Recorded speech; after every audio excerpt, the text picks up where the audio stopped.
It's almost incomprehensible to me that I'm making this video.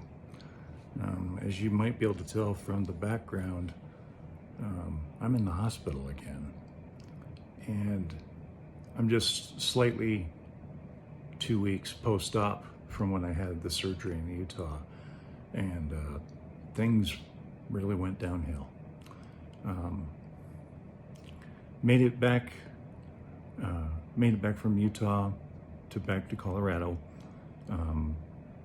the day after I made this last video, and the travel home was relatively insignificant.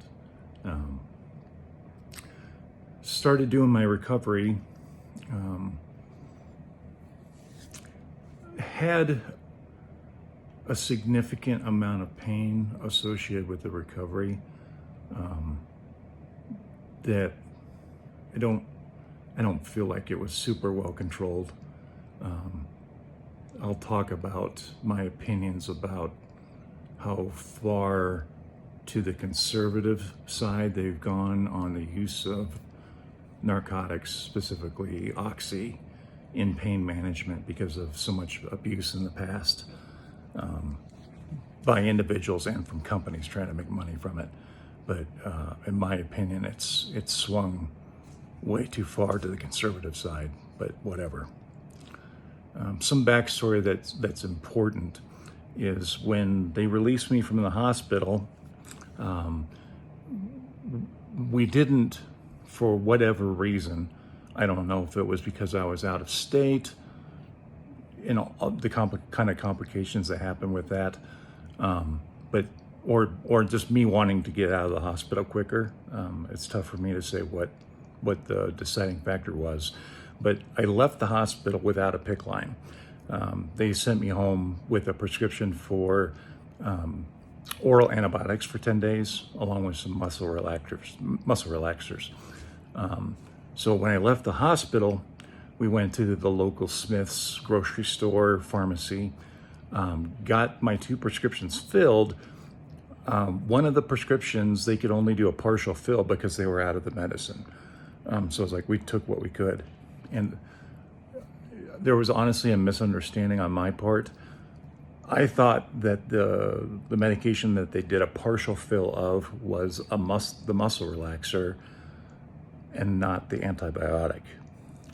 So we get home and I run out of what I think is the muscle relaxer and continue to take what I thought was the antibiotic.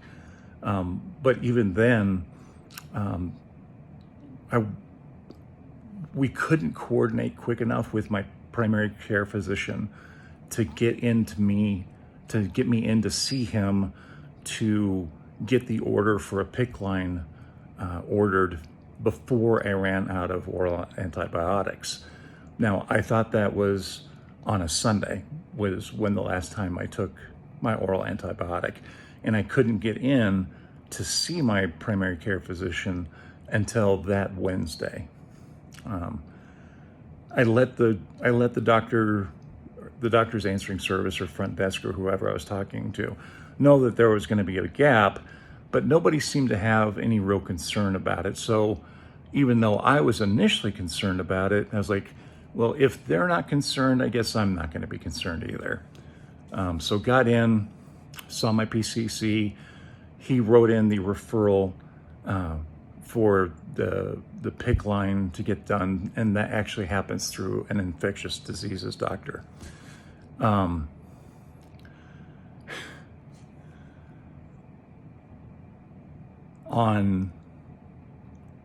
Wednesday, so 3 days after I ran out of what I thought was the antibiotic, I started to feel sick again, and my knee started to hurt.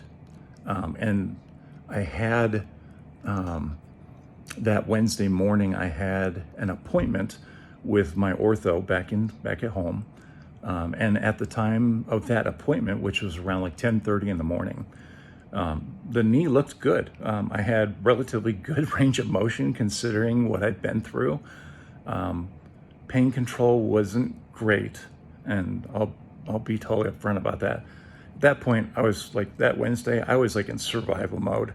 I was eating maybe once a day, just because I was always in pain, because they weren't prescribing enough painkillers to get out of a pain level that was tolerable. Specifically, they were prescribing 5 milligrams of oxy with Tylenol. And let me tell you, 5 milligrams of oxy for me and a guy my size doesn't do much, even with Tylenol.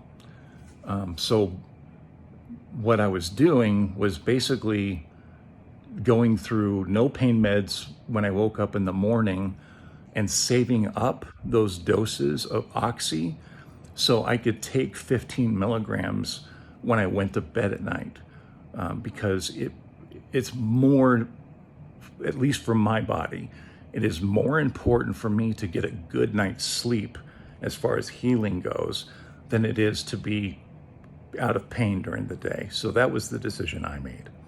But at any rate, when I had that appointment, even though I was in this survival mode, the knee itself looked good. And that was at 10:30 in the morning. That evening, I had a telehealth visit scheduled with my infectious disease doctor. And by the time we had that appointment at like 4:30 in the evening, the knee was actually looking red and kind of mottled in color. And he was like, "Yeah, we're going to get you into the hospital." And initially I thought he meant, "Well, let's get you to the hospital to get the PICC line done." He's like, "No, we need to get you admitted to the hospital tomorrow morning, so that we can get you on IV antibiotics and get this monitored, get cultures and all that kind of stuff." So the next morning, went into the ER. They had me check in through the ER and then transferred me to a bed. Unfortunately, a strong infection had taken hold. And I'm not kidding, 2 weeks after the first revision surgery, I was back in the OR yesterday evening for another major revision. I was in the OR for 5 hours. Lost a lot of blood. Definitely, this round hurts more. And I know I'm not in a hospital gown, but I'm getting to be a little bit of a pro about being in the hospital, and I just feel more human when I'm in civilian clothes. And at this point, they don't have any monitors or anything on me, so I can put on civvy clothes. But anyhow, yesterday, it hasn't even been 24 hours yet. They went back in and did this major surgery again that took 5 hours, where they took out, all the medicated temporary hardware and shaft and glue. And then they did more extensive, I don't know if the right word is resection, but they took out even more bone and took out even more tissue to make sure that nothing that was in contact with this infection was left behind. And it's painful. Whatever.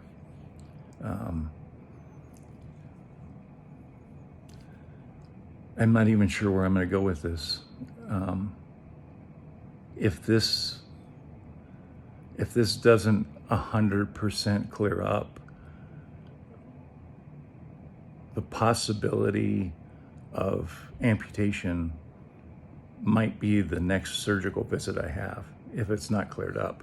So they're pulling out all the stops, and I'm pulling out all the stops to make sure that I'm pushing as hard as I can to get better, and that I'm just like hyper vigilant about getting cuts or nicks or anything anywhere on my body that might be a potential infection point. It was serious before, but we're like next level of seriousness. I almost want to say I want to put myself in a bubble so that I'm not in contact with the outside world somehow. And that's not realistic, but That's kind of where I'm at. Going back to the medication thing, not the pain meds, but the antibiotics and the muscle relaxers. So it turns out that I didn't understand which medication was the muscle relaxer and which medication was the antibiotic. The prescription that they were only able to partial fill was the antibiotic. So I didn't run out of antibiotic on Sunday. I ran out 2 days before Friday morning of the oral antibiotic. So that made almost an entire week that I went without antibiotics, oral antibiotics in my system. And basically there was little chance that even though I had medically treated hardware and glue and shafts in my bone, that by themselves, it wasn't going to make it. So definitely a lapse there, and I'm not sure what to think about it. I'm trying not to be angry, but the transitional care could have been coordinated better from the hospital in Utah, and I'm not sure where that's going to lead, if anywhere. Yeah. Also, talking about Oxy, I don't know what needs to happen in the United States, but the door has swung too far to the conservative side on the prescription of Oxy. I don't use drugs. I don't use alcohol. I don't smoke. But when I should be able to tell my doctor, hey, 5 milligrams every 8 hours is not cutting it.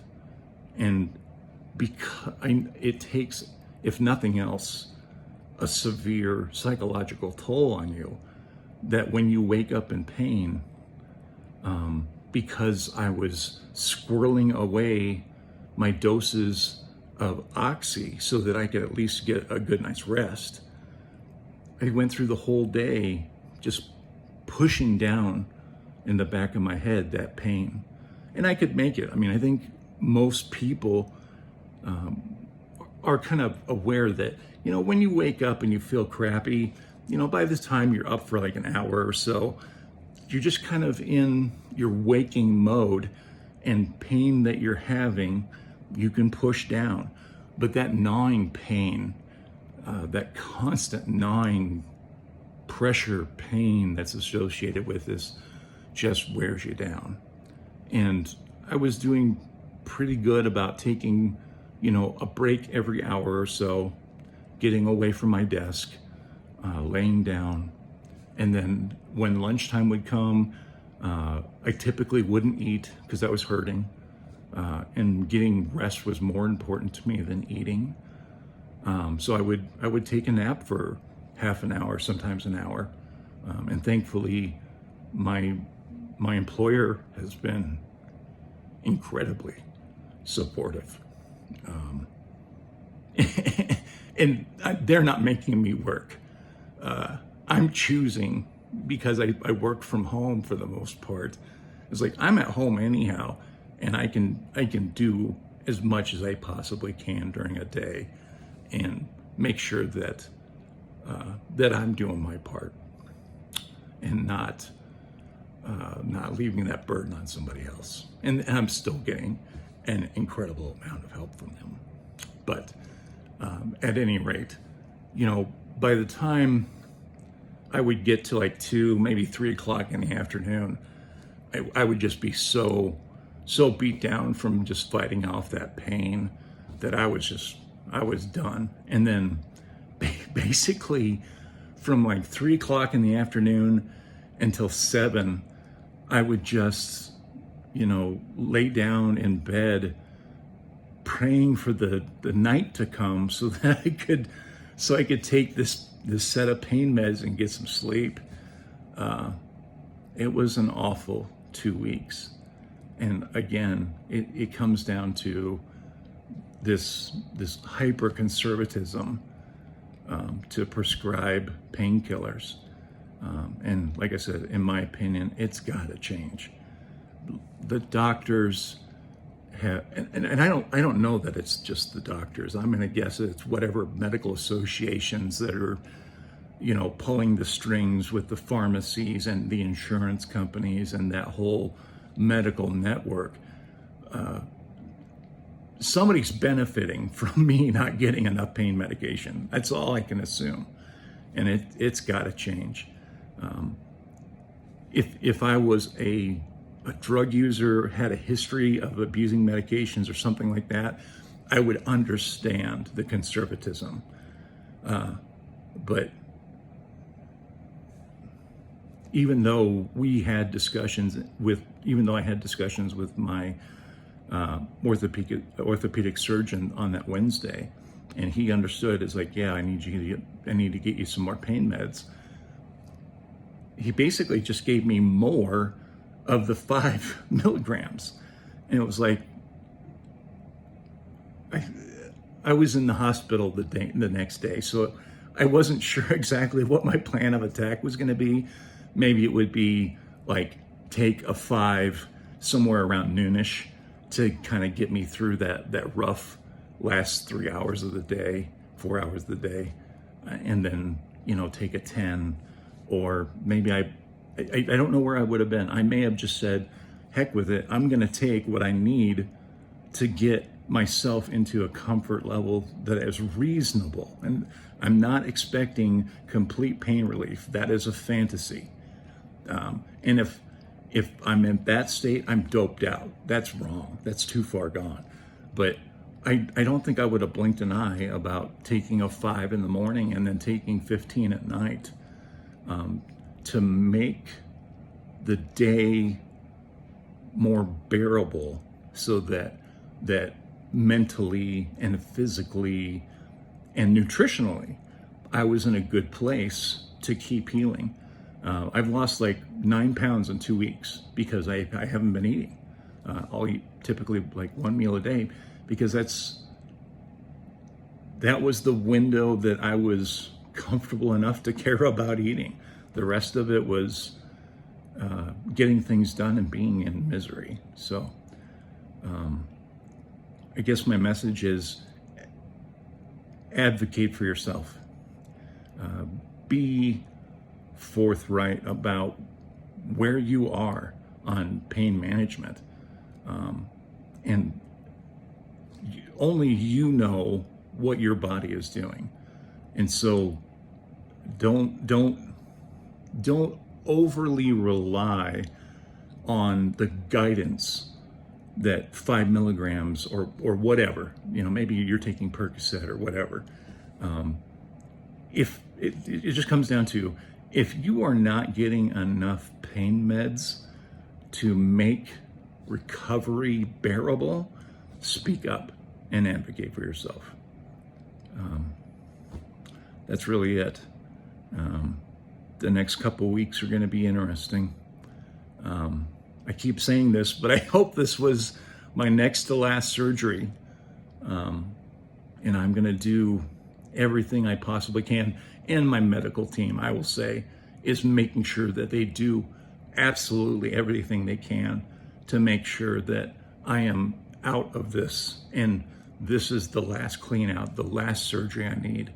My guess is I was originally trying to hope to plan to have my permanent knee replacement done before the end of the year, and I'd have another reset of my deductibles. Right now, I could care less about that $5,000 deductible. I'm going to leave this knee in until it can't stay in, and I know that I am bacteria free. And if that doesn't happen until next year, so be it. That $5,000 doesn't matter worth a damn compared to what the alternative could be if we jump the gun. And I really doubt that my surgeon would allow me to jump the gun either. But that's my story.